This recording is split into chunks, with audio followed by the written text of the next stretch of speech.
Salut à tous, bienvenue dans votre JT du mardi 26 mai et voici les titres qui seront développés dans cette édition. De retour après un week-end prolongé de la Pentecôte mitigée, côté météo, vous avez peut-être passé vos 3 jours dans le Gravelinois et peut-être faisiez-vous partie de ceux qui se sont dirigés vers le port de Gravelines pour découvrir le rassemblement des vieux gréments.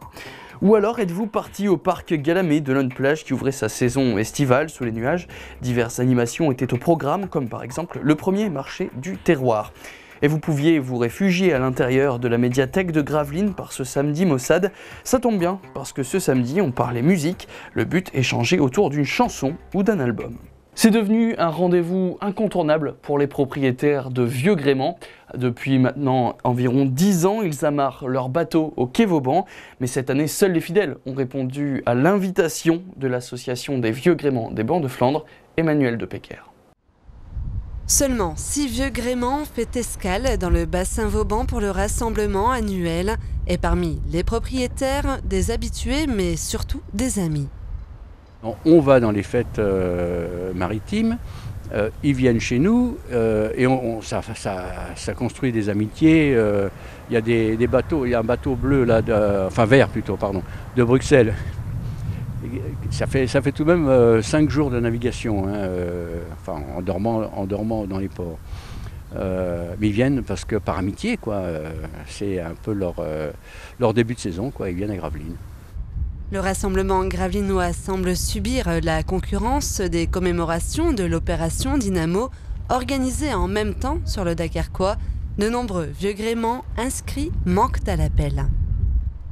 Là, il y a l'opération Dynamo à Dunkerque qui nous prend sans doute quelques participants.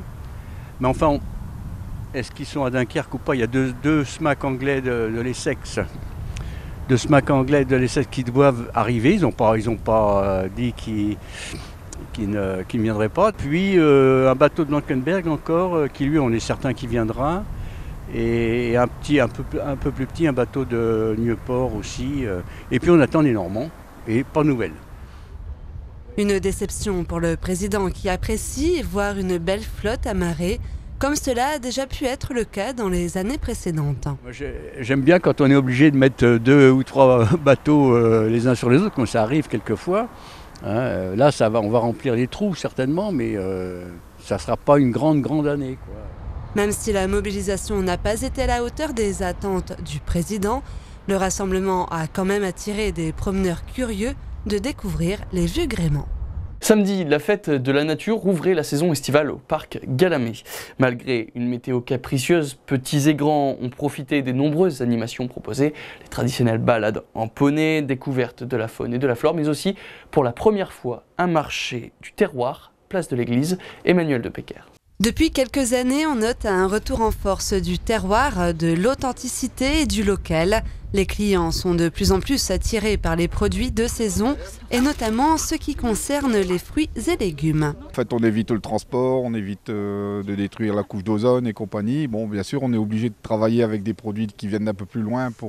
Voilà, il n'y a pas de pêche à Lonne-Plage, ou très peu. On est venu montrer des fraises de Falampin. On a des producteurs locaux, on a des pommes de terre là-dedans de Bolzel. On n'a peut-être pas grand-chose aujourd'hui qui vient de Lonne-Plage. Régis Calonne ne vend pas de produits issus de l'agriculture biologique, mais a opté pour des fruits et légumes cultivés de manière raisonnée. Une culture raisonnée, c'est-à-dire que vous avez des petites bêtes, admettons des pucerons, et ben vous mettez des coccinelles dans la serre et les coccinelles mangent les pucerons et voilà, youpi tralala. Donc comme je dis, c'est pas bio mais tout comme. Et la fraise est un produit qui est pratiquement bio parce qu'il y a pratiquement pas de traitement sur des fraises. Et c'est la raison, alors la raison pour laquelle il n'y a pas de traitement, c'est que déjà ils les plantent un petit peu en hauteur sur des gouttières, donc elles n'ont pas contact avec le sol et les bêtes elles ne peuvent pas monter comme ça. Voilà. Des fraises que l'on peut retrouver dans les paniers de saison, un concept qui permet aux clients d'avoir des fruits et légumes pour une semaine. On prend les fruits qui sont de saison, pas trop chers, de proximité si possible. Et on fait, si admettons, comme cette semaine on vous avait mis des asperges, on vous met le mode d'emploi et on sait vous expliquer comment ça marche. Chaque vendredi matin, ces colis sont déposés sur la place de l'église de Lonne-Plage et près du cimetière à Gravelines. Et si on parlait musique, un nouveau rendez-vous proposé par la médiathèque de Gravelines qui consiste à échanger autour d'une chanson ou d'un album. Samedi, pour la première fois, le concept album dans l'histoire du rock était au cœur des discussions.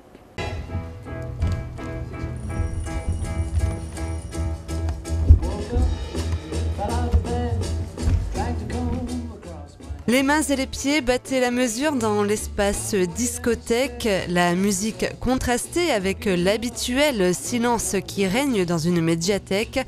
Et si on parlait musique, a pour but de refaire découvrir la musique.